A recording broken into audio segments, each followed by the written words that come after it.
Hi, it's Randy Martin here with Covenant Community Services, and here's a Covenant moment with a friend, Cameron Hughes, who is a super fan, and you're going to hear his story as the king of cheer. So here we go, Cameron Hughes, right before a Condors hockey game.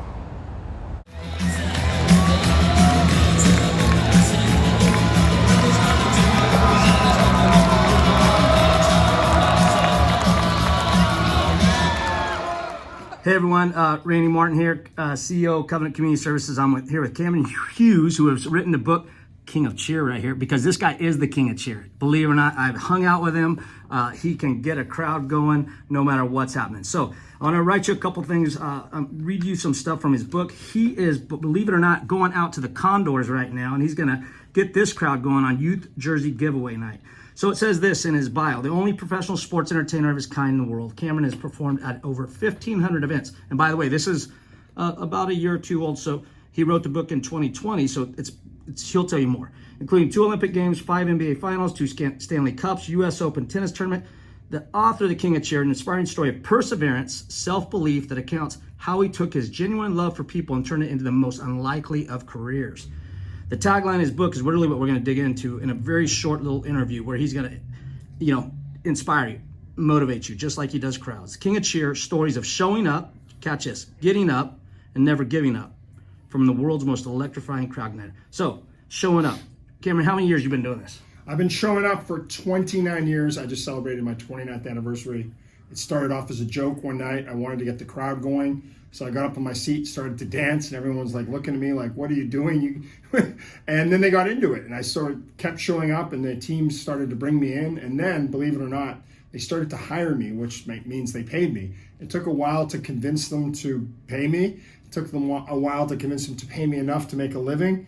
But I kept going, and I kept going, and it was so much fun. I was like, wait a minute, let's see if I can make a living doing this. Yeah, man, your book is filled with a bunch of great stories of hope, but also just some other interviews I've read. And so I can't remember where it was an interview or the book, but 11 years old, you're with your dad at a game. So this to me is showing up. So you show up at a game with your dad. You do some, and I know you also share about losing your parents. I think one to cancer and one at a younger age, right? Yeah. And so, but you kept showing up. So at 11, you had this dream. I want to be that guy. And you saw somebody right on the field or some. Yeah, I mean, I think if we all look back at our lives in different ways, it kind of adds up. But I was a young kid. I was 11. I was at a football game, like Canadian Football League, and there was like 25,000 people, and this guy's in the section, and he starts getting the crowd going. And I didn't want to be the guy in the field throwing the touchdown. I wanted to be that guy. I was like, "Dad, look at this guy." And then funny enough, I ended up performing at the very same stadium like 20 plus years later. And it's kind of funny. I think I've looked at my life, and through writing my book, you realize that things add up, if you trust it, if you put yourself out there. And trusting it's hard because sometimes you don't get the phone call. Sometimes you get no, right? But you got to trust it here and believe in yourself so that, you get more opportunities by staying in the game and by never quitting. Yeah, man, that's good. So I think I remember. I think it was C1, some section you mentioned somewhere. There's like C1, the guy in C1, and then he inspires you. But somehow you get this job, and I love this part of the story where you're Lenny the Lynx, and he had to jump over the center field wall on to this crash pad or something. But you recount kind of the players thinking you were supposed to get beat up or something. Lenny the Lynx stopped being a mascot, was a punching bag. So even when you show up, sometimes it doesn't always work out. No. I mean, out of all the 1,600 plus events, they haven't always gone smoothly, but I was a mascot for a local baseball team, and I was being unveiled as the first time ever, and I jump over. When I jumped over, the whole team had come out and was just jumped on top of me on top of the crash pad, and my mask is falling off, and I'm just like, this is not what we planned. But I got on the ATV and drove around the stadium. I could barely see, and I'm waving to the fans.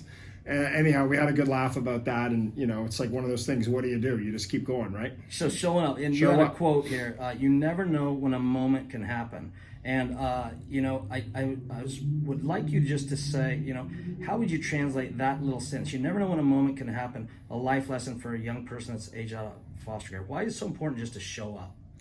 I think that showing up is magic. If you believe in yourself, if you believe in the moment, and there's opportunities within that experience that's around you that you don't even know. You know what I mean? There's like, we can all look at different things where we've shown up and, you know, something happens that you're like, wow, I'm so glad I was there, because maybe you met someone, maybe an idea was triggered, or maybe you saw something a little bit differently that you've always been waiting for, that you didn't even know, right? And, you know, for me too, when I show up at games, and back in the day when I started, there'd be other team executives there. And then 6 weeks, 2 weeks, a week later, you get a phone call. It all starts to happen when you show up. Even today, I mean, you're so gracious to do this, but you just showing up today is going to bless the lives of foster youth that need to hear this, that need to be inspired, that need to be reminded by somebody else just to show up, and that you can chase your dreams and be an 11-year-old kid and not give up, and it works out. So thanks for that. Another one of your taglines is never giving up. So you tell some stories about how life wasn't always roses. You didn't make the high school basketball team, but yet you're rubbing elbows with sports legends, and you know, you never gave up on 11-year-old Cameron's dream. And I think that's something, because, you know, kids from foster care go through trauma and drama, and everybody watches TV shows and thinks there's a perfect family and a perfect life out there. And that's rare. You know, we all face trials and sicknesses and pandemics, and, you know, we'll get to that a little bit later, and how just your world can come flipping down at any moment.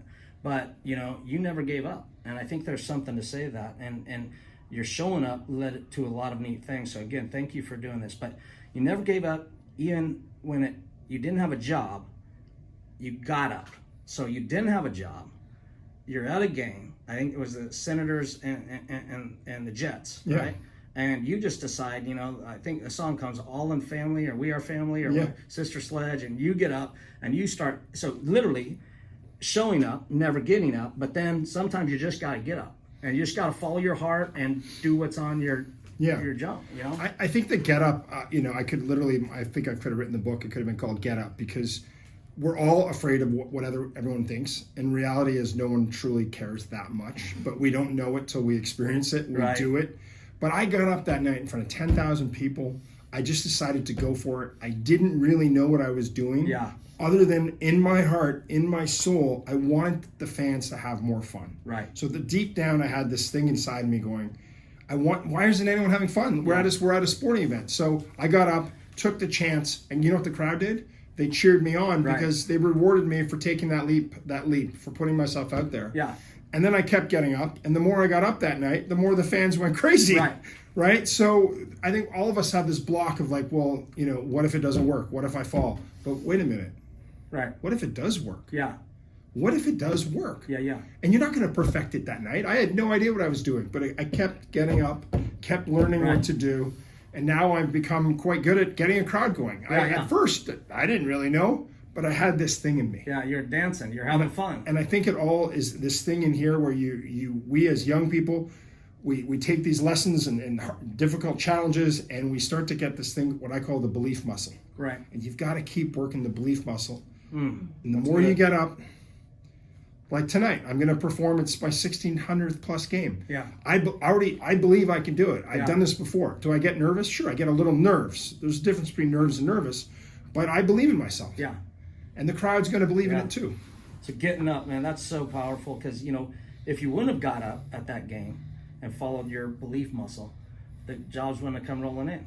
And I remember reading later on, you know, then after that, you go down to LA, and you're at LA games, and then people in LA see you. And I think the first gig is like $250 or something. And I mean, I got to have fun, and you're going to pay me. And now you're a super fan, an igniter, but you kept getting up. You kept getting up in the stands from Canada to Los Angeles, and the why behind it you just explained. And I think that's a great lesson for us all to learn. You don't have to be someone in foster care to understand you've got a belief muscle. But you got up when you didn't have to, and you weren't paid to do so. So foster youth experience, like I said, all this stuff. And so why do you think the message of getting up is powerful to them? Every day they have to get up and face, you know, whether it's ADHD or a behavioral health challenge, or possibility of being homeless, or possibility of you know, lower educational outcomes, and drug abuse and statistics and suicide. I mean, the realities that our youth face are shocking. They're my heroes every day, because like you, they're brave enough to follow their heart and say, I'm not going to be that statistic. I'm going to change my life. And so our tagline is restoring lives, transforming generations. And you're a part of that by sharing this message, because you're saying use your heart, your belief muscle, Sure. follow your heart, get up, don't give up, show up. And so what would you say? Why is getting up so valuable? I think ultimately, like, if you look at everyone, like, people are going to go through challenges, right? And it's like, it's not a contest by any means, but it's like everyone in those challenges has a story. And it's like, well, how do you want your story to go? Ultimately, my mom got diagnosed with cancer. My parents were divorced. I had some trauma already from that. Okay, so it's a challenge. And then my mom got cancer, and then it got worse, and she passed away. And I'm 16, and I'm without my biggest cheerleader. My parents are divorced. My dad moves into my mother's bedroom. I'm like, what's this? I didn't understand it. Right? We all are going to have challenges no matter what. So what's the story? For me, I was always like, I'm not going to let my mom's passing and her cancer, her death at 16, be my story. I'm not letting it. I'm letting it be my fuel to inspire me to put myself out there, to take her message of leading with my heart, to take her message of connect with the community, right? Take the message of be your best self, and ultimately to get up. I won't go into details, but she had cancer. It was awful. Yeah. And so that's been as difficult as it is, and has been, and will continue to be, with the family that I have now, to not have the grandmother and all these things. No way. It's not my story. Yeah. And it's a part of it that's allowed me to grow and to become who I am. Yeah. But that's the fuel. Yeah. So every day, let that be your fuel. Yeah. It's going to be hard. It's going to be challenging. Yeah. But let that be your fuel. Yeah, that's powerful. I've had the pleasure of hanging out with you and watching you ignite the crowd.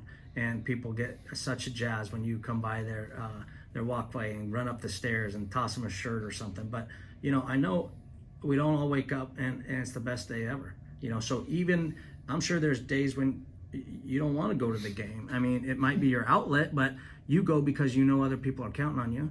There may be a little kid there that needs a smile and something. So you get up even when you don't want to get up. So it's not, like my dad used to say, I'd go, man, I don't want to go to church. He'd go, you don't have to go to church, you get to go. And it was like, I was always stuck with me, like, wow, that's a weird way to say it. And he's gone now, and I appreciate it more than ever. But I mean, you get to do this, but yet at the same time, you don't always have to want to.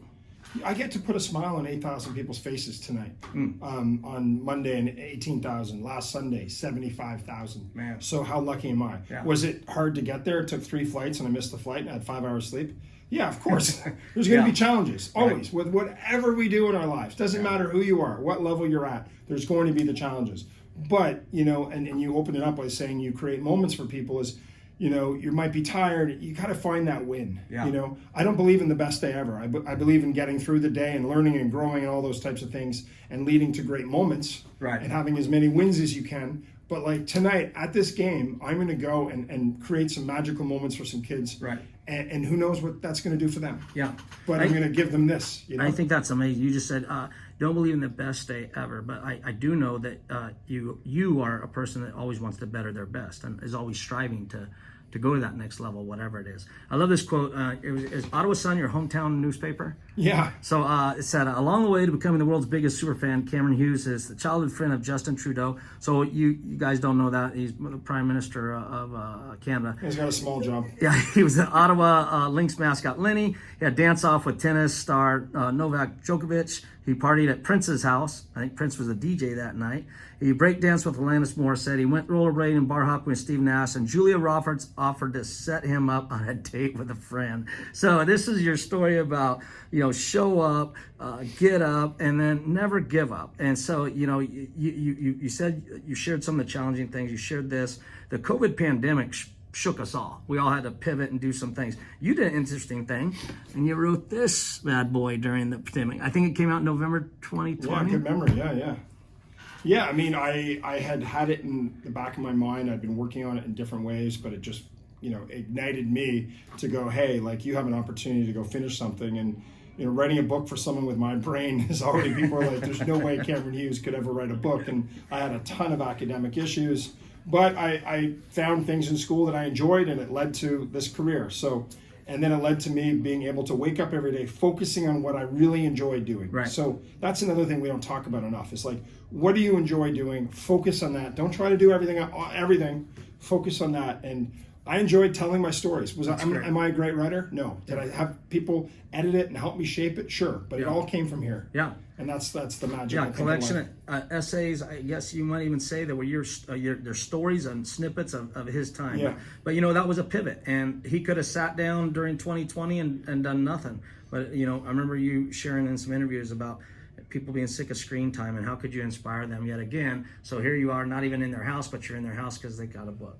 So thanks for doing that. So describing your book, you state, I hope my story will inspire you to cheer a little louder, smile a little wider, dance a little crazier, contribute to your team, be fearless, and most importantly, to get up and become your own biggest fan. I'm thrilled to take you on my journey and show with you the true power of cheer. So, man, thanks again for just doing this. I know you're getting ready to go rock your world and be you, but final message you have for the foster youth and the general public that's going to watch this interview. Final message is simple. It starts with here. You can keep looking for everyone else to help you build that muscle, but at the end of the day, it's all here. You got to start right here. Stop asking for permission. It starts from here. When you get up, when you put yourself out there, your crowd, the crowd around you, will support you and cheer you on. Thank you, Cameron. Tell us the website where they can find all your info. CameronHughes.tv. Let's go. Awesome, man. Thanks, brother. Thank you.